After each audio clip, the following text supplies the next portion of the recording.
تحتفل مدينة القنيطرة بفوز المنتخب المغربي على منتخب كندا بثلاث أهداف مقابل لا شيء ضمن منافسات كأس العالم 2026 كندا مكسيك أمريكا. وتأهل المنتخب المغربي إلى الدور الثمانية، دور الربع النهائي، عن جدارة واستحقاق، كما قدم مباراة قوية جدا. وقام المدرب بوضع تكتيك محكم ضد منتخب كندا لإطاحة بالكنديين، ويتأهل المنتخب كأول المتأهلين إلى الدور الربع النهائي. هنيئا للاعبين على قتاليتهم داخل الميدان، وهنيئا وروحهم الوطنية، وهنيئا للناخب الوطني محمد وهبي، وهنيئا لفوزي القجع رئيس الجامعة الملكية المغربية الذي واقف على كل صغيرة وكبيرة تخص كرة القدم الوطنية. ونهنئ الشعب المغربي من طنجة إلى القويرة بفوز المنتخب المغربي. وكما ترون متابعينا الكرام، أخبار نيوز القنيطرة، أخبار ماروك نيوز القنيطرة. احتفالات، صغار، كبار، نساء، أطفال، فتيات، كل يحتفل بفوز المنتخب المغربي وتحقيق نتيجة إيجابية ودخول التاريخ مع كبار منتخبات العالمية.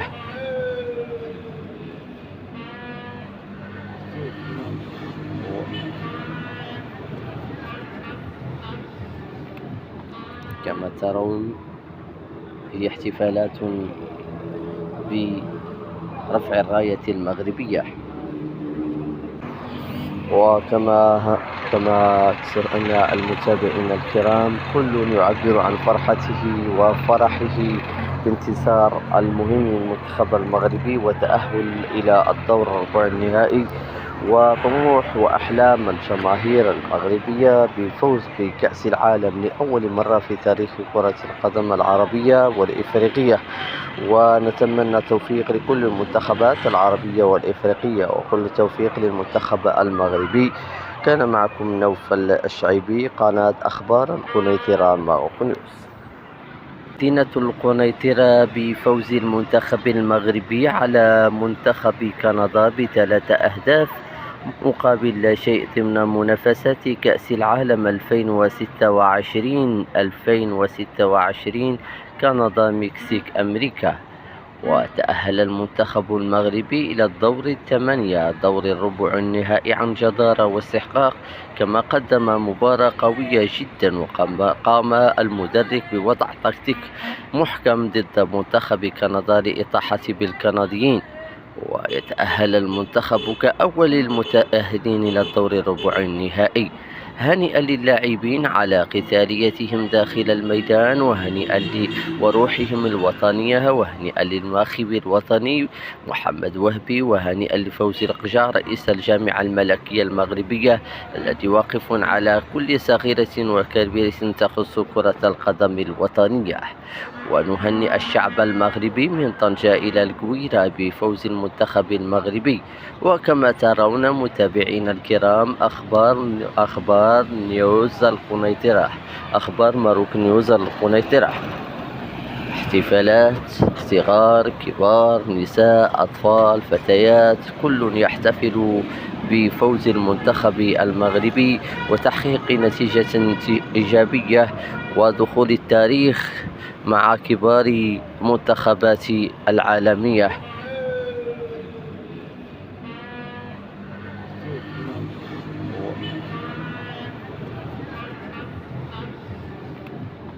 كما ترون هي احتفالات برفع الراية المغربية.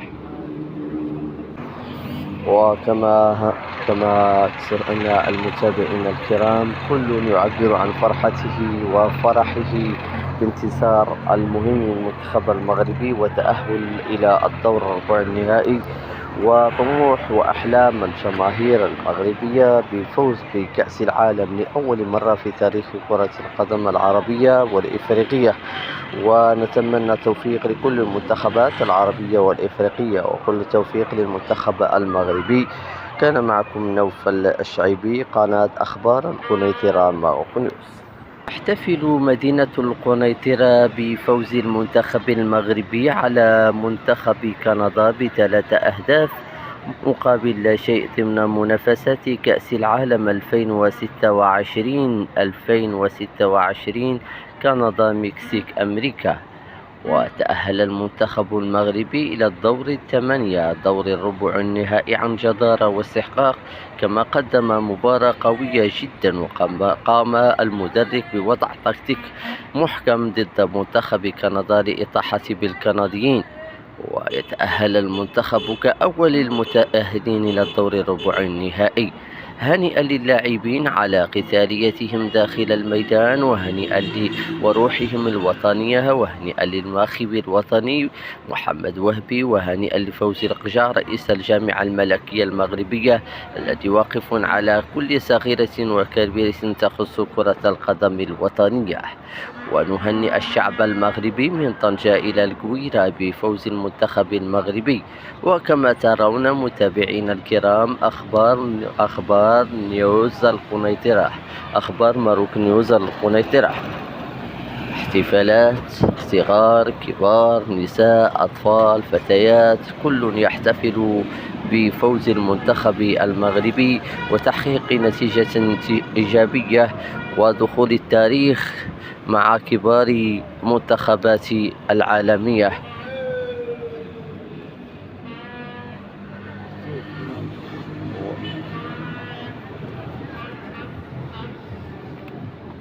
كما ترون هي احتفالات برفع الراية المغربية. وكما أن المتابعين الكرام كل يعبر عن فرحته وفرحه بانتصار المهم للمنتخب المغربي وتأهل إلى الدور الربع النهائي، وطموح وأحلام الجماهير المغربية بفوز بكأس العالم لأول مرة في تاريخ كرة القدم العربية والإفريقية. ونتمنى توفيق لكل المنتخبات العربية والإفريقية، وكل توفيق للمنتخب المغربي. كان معكم نوفل الشعيبي، قناة أخبار القنيطرة ماوك نيوز. مدينة القنيطرة بفوز المنتخب المغربي على منتخب كندا ب3 أهداف مقابل لا شيء ضمن منافسات كأس العالم 2026 كندا مكسيك أمريكا. وتأهل المنتخب المغربي إلى الدور الثمانية، دور الربع النهائي، عن جدارة واستحقاق، كما قدم مباراة قوية جدا، وقام المدرب بوضع تكتيك محكم ضد منتخب كندا لإطاحة بالكنديين، ويتأهل المنتخب كأول المتأهلين إلى الدور الربع النهائي. هنيئا للاعبين على قتاليتهم داخل الميدان، وهنيئا وروحهم الوطنية، وهنيئا للناخب الوطني محمد وهبي، وهنيئا لفوزي القجار رئيس الجامعة الملكية المغربية الذي واقف على كل صغيرة وكبيرة تخص كرة القدم الوطنية. ونهنئ الشعب المغربي من طنجة إلى القويرة بفوز المنتخب المغربي. وكما ترون متابعينا الكرام، أخبار نيوز القنيطرة، أخبار ماروك نيوز القنيطرة. احتفالات، صغار، كبار، نساء، أطفال، فتيات، كل يحتفل بفوز المنتخب المغربي وتحقيق نتيجة إيجابية ودخول التاريخ مع كبار منتخبات العالمية.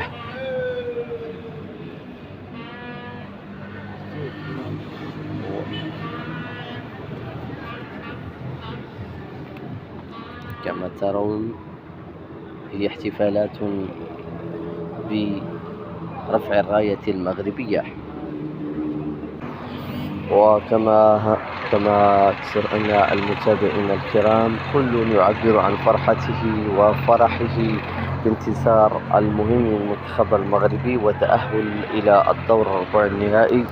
وطموح وأحلام الجماهير المغربية بفوز بكأس العالم لأول مرة في تاريخ كرة القدم العربية والإفريقية. ونتمنى التوفيق لكل المنتخبات العربية والإفريقية، وكل التوفيق للمنتخب المغربي.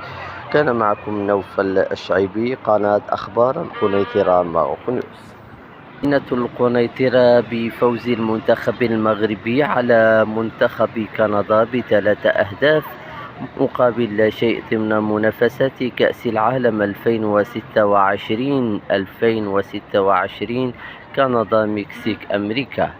وتأهل المنتخب المغربي إلى الدور الثمانية، دور الربع النهائي، عن جدارة واستحقاق، كما قدم مباراة قوية جدا. وقام المدرب بوضع تكتيك محكم ضد منتخب كندا لإطاحة بالكنديين، ويتأهل المنتخب كأول المتأهلين إلى الدور الربع النهائي. هنيئا للاعبين على قتاليتهم داخل الميدان، وهنيئا وروحهم الوطنية، وهنيئا للناخب الوطني محمد وهبي، وهنيئا لفوزي القجار رئيس الجامعة الملكية المغربية الذي واقف على كل صغيرة وكبيرة تخص كرة القدم الوطنية. ونهنئ الشعب المغربي من طنجة إلى القويرة بفوز المنتخب المغربي. وكما ترون متابعينا الكرام، أخبار نيوز القنيطرة، أخبار ماروك نيوز القنيطرة. احتفالات، صغار، كبار، نساء، أطفال، فتيات، كل يحتفل بفوز المنتخب المغربي وتحقيق نتيجة إيجابية ودخول التاريخ مع كبار منتخبات العالمية.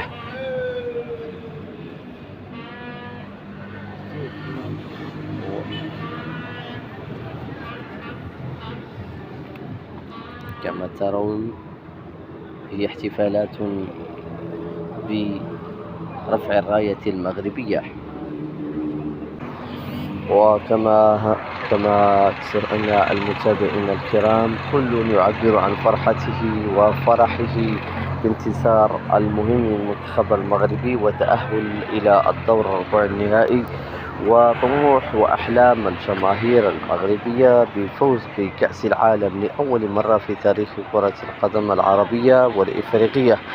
ونتمنى التوفيق لكل المنتخبات العربية والإفريقية، وكل التوفيق للمنتخب المغربي. كان معكم نوفل الشعيبي، قناة أخبار القنيطرة ماوكو. القنيطرة بفوز المنتخب المغربي على منتخب كندا ب3 أهداف مقابل لا شيء ضمن منافسات كأس العالم 2026 كندا مكسيك أمريكا.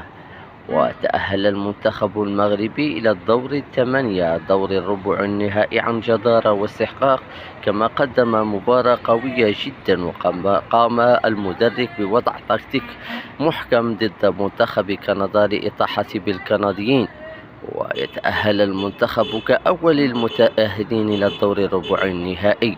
هنيئا للاعبين على قتاليتهم داخل الميدان، وهنيئا وروحهم الوطنية، وهنيئا للناخب الوطني محمد وهبي، وهنيئا لفوزي القجار رئيس الجامعة الملكية المغربية الذي واقف على كل صغيرة وكبيرة تخص كرة القدم الوطنية. ونهنئ الشعب المغربي من طنجة إلى القويرة بفوز المنتخب المغربي. وكما ترون متابعينا الكرام، أخبار نيوز القنيطرة، أخبار ماروك نيوز القنيطرة. احتفالات، صغار، كبار، نساء، أطفال، فتيات، كل يحتفل بفوز المنتخب المغربي وتحقيق نتيجة إيجابية ودخول التاريخ مع كبار منتخبات العالمية.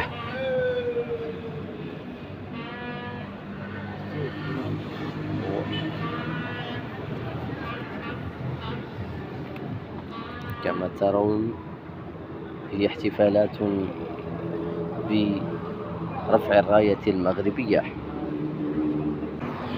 وكما أن المتابعين الكرام كل يعبر عن فرحته وفرحه بانتصار المهم للمنتخب المغربي وتأهل إلى الدور الربع النهائي. وطموح وأحلام الجماهير المغربية بفوز بكأس العالم لأول مرة في تاريخ كرة القدم العربية والإفريقية.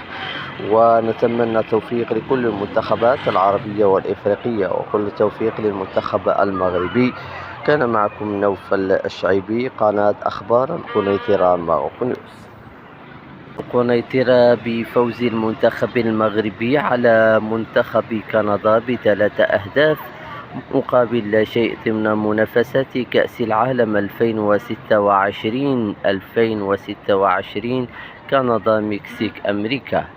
وتأهل المنتخب المغربي إلى الدور الثمانية، دور الربع النهائي، عن جدارة واستحقاق، كما قدم مباراة قوية جدا، وقام المدرب بوضع تكتيك محكم ضد منتخب كندا لإطاحة بالكنديين. ويتأهل المنتخب كأول المتأهلين إلى الدور الربع النهائي. هنيئا للاعبين على قتاليتهم داخل الميدان، وهنيئا وروحهم الوطنية، وهنيئا للناخب الوطني محمد وهبي، وهنيئا لفوزي القجار رئيس الجامعة الملكية المغربية الذي واقف على كل صغيرة وكبيرة تخص كرة القدم الوطنية. ونهنئ الشعب المغربي من طنجة إلى القويرة بفوز المنتخب المغربي. وكما ترون متابعينا الكرام، أخبار نيوز القنيطرة، أخبار ماروك نيوز القنيطرة. احتفالات، صغار، كبار، نساء، أطفال، فتيات، كل يحتفل بفوز المنتخب المغربي وتحقيق نتيجة إيجابية ودخول التاريخ مع كبار منتخبات العالمية.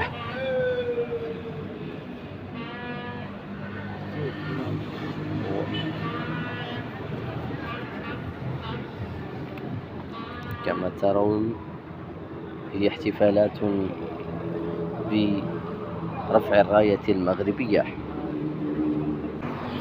وكما أن المتابعين الكرام كل يعبر عن فرحته وفرحه بانتصار المهم للمنتخب المغربي وتأهل إلى الدور الربع النهائي. وطموح وأحلام الجماهير المغربية بفوز بكأس العالم لأول مرة في تاريخ كرة القدم العربية والإفريقية. ونتمنى التوفيق لكل المنتخبات العربية والإفريقية، وكل التوفيق للمنتخب المغربي. كان معكم نوفل الشعيبي، قناة أخبار القنيطرة ماروك نيوز. فوز المنتخب المغربي على منتخب كندا ب3 أهداف مقابل لا شيء ضمن منافسة كأس العالم 2026 كندا مكسيك أمريكا. وتأهل المنتخب المغربي إلى الدور الثمانية، دور الربع النهائي، عن جدارة واستحقاق، كما قدم مباراة قوية جدا، وقام المدرب بوضع تكتيك محكم ضد منتخب كندا لإطاحة بالكنديين. ويتأهل المنتخب كأول المتأهلين إلى الدور الربع النهائي. هنيئا للاعبين على قتاليتهم داخل الميدان، وهنيئا وروحهم الوطنية، وهنيئا للناخب الوطني محمد وهبي، وهنيئا لفوزي القجار رئيس الجامعة الملكية المغربية الذي واقف على كل صغيرة وكبيرة تخص كرة القدم الوطنية. ونهنئ الشعب المغربي من طنجة إلى القويرة